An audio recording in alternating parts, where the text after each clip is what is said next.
Hello guys, তো চলে এলাম দুর্গাপুজোর আগে দুর্গা ঠাকুর দেখতে বেরিয়ে পড়লাম সবাই মিলে।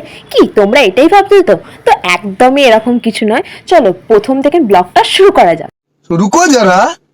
তো হ্যালো গাইস, তো সকাল সকাল উঠে একদম রেডি হয়ে গেছি, তারপরে চলে গেছি একদম স্টেশনে যেতেই পেয়ে গেছি একদম ট্রেন। এদিকে ট্রেন থেকে নেবেই চলে এসে এদিকে হাওড়া মেট্রোতে। তো কে কে যাচ্ছে সেটাই তো তোমাদের সাথে শেয়ার করো। এই যে আমরা যাচ্ছি 5 জন মিলে, এদিকে আমার মাসির ছেলে আর সবাই আছে।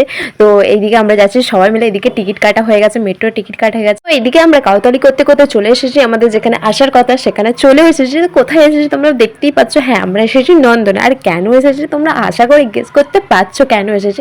আর এদিকে আমাকে কেমন লাগছে সবাই কিন্তু কমেন্টে জানিও। তো এদিকে চলে এসে তখনও যেহেতু শো শুরু হতে কিছুটা টাইম বাকি ছিল, এদিকে চারিদিক ঘুরে দেখছিলাম। আর এই নন্দনে না ফার্স্ট টাইম সিনেমা দেখতে এলাম। তো বেশ সুন্দর নন্দন সিনেমা হলটা, দারুণ সত্যি। মানে বেশ এদিকে এত সুন্দরভাবে ডেকোরেশন করা না, চারিদিকটা দারুণ দেখতে লাগছে।